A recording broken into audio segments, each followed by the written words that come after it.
நீ நிஸ்திரைகுண்ய பவன முக்குணங்களை உடனடியா நீ கடக்க முடியாது. அதுக்கு நீ என்ன பண்ணு, இப்போ தே கர்மணியேவ அதிகாரக, உனக்கு கர்மம் செய்வதில் மட்டுமே அதிகாரம் இருக்கிறது. அப்படின்னா நீ இப்பொழுது உன்னுடைய கடமையை ஆற்றுவதில் தான் உனக்கு இப்பொழுது அதிகாரம். மா பலேஷு கதாச்சன, நான் இதை அடையணும் அதை அடையணும்னு நீ ஆசைப்படாது. உன்னுடைய கடமையில கவனத்தோட முழுக்க முழுக்க அதுக்காகவே நீ உன்னை அர்ப்பணம் செய்து கொண்டிருந்தா நீ எங்க போய் அடையணுமோ அந்த இடத்தை நீ அடைந்து விடுவாய். இப்ப பாருங்க மீனிங் எப்படி இருக்கு. நாமளாவே ஒரு விஷயத்துக்கு தகுதி பெற்றவனாக மாறிக்கொள்ளாம, தகுதியை வளர்த்து கொள்வதில் முயற்சி செய்யாம, நான் இதை அடையணும் அதை அடையணும் வெவ்வேறு விதமான ஆசைகள், அது பிரயோஜனமே கிடையாது. ஆனா இவர் என்ன சொல்றாரு, உன்னுடைய கடமையில நீ கவனத்தோட இருந்தா நீ என்ன ஆவனா, நிஸ்திரை குண்யம் 3 குணங்களை கடக்கின்ற நிலை உனக்கு சேரும். மா பலேஷு, நீ அதுக்கு ஆசைப்படாத. அந்த குறிக்கோள் எனக்கு வேணும் வேணும் வேணும்னு அதுக்கு நீ முறையாக பயிற்சி செய்யாம, அதுக்கு முறையான எஃபர்ட் போடாம, அது எனக்கு வேணும் இது எனக்கு வேணும் சும்மா ஆசைப்படுறது, அதான் பலன். அதுல ஒரு பிரயோஜனமும் இல்ல.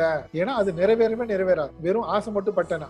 எப்பொழுதுமே ஒரு விஷயத்தை அடைவதற்கு உன்னை தகுதிப்படுத்தி கொள்ளாமல் அந்த விஷயம் மட்டும் எனக்கு கிடைக்கணும்னு நீ ஏங்கி கொண்டிருக்காத. உனக்கு கடைசியில ஏக்கம் தான் மிச்சமாகும். அப்ப என்ன பண்ணும், நான் என்னுடைய தகுதியை வளர்த்துக் கொள்ளணும், என்னுடைய முயற்சி முழுவதும் என்னுடைய செயலில் இருக்க வேண்டும். அப்படி இருக்கும் பொழுது ஆட்டோமேட்டிக்கா எனக்கு அந்த செயலுக்கான பலன்றது என்னது, இப்ப நாம செய்கின்ற செயலை எதிர்காலத்துல வச்சு பேசும்போது அதுதான் பலன். இப்போ செயல் நான் செய்யவே இல்லைன்னா எதிர்காலத்துல எனக்கு பலன் எப்படி வரும், பலன் வரவே போறது கிடையாது. அப்போ இங்க சொல்லுவது, உனக்கு கர்மம் செய்வதில் மட்டுமே அதிகாரம் இருக்கின்றது. இப்பொழுது ஞானத்திற்கு நீ தகுதி பெற்றவன் இல்லை.